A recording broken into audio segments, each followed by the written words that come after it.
Hello,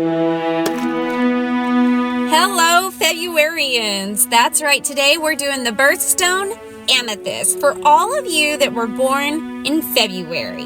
Y'all, I'm going to save all the chit-chat by simply saying, if you have any questions on how to get this stone started, check the description. Everything I use, everything you need will be listed down there. Today, I just want to get painting. So let's do it.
Oh my gosh, this is so beautiful to me. You guys, there is something about these rhinestones. I just love them so much. All the bling, all the purple.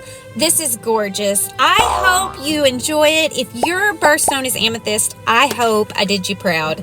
And I hope you give this a try. I want to see everybody that tries it. Send me your pictures, y'all. I love seeing your art. All right, if you need anything I used, if you have any questions on how to do things I didn't explain, please check the description. I have tried really hard to list everything you're gonna need there. I am also gonna put a whole playlist of 4.5-inch stones right here, and I'm gonna put January's stone video right here if you missed it. All right, you guys, until next time, rock on.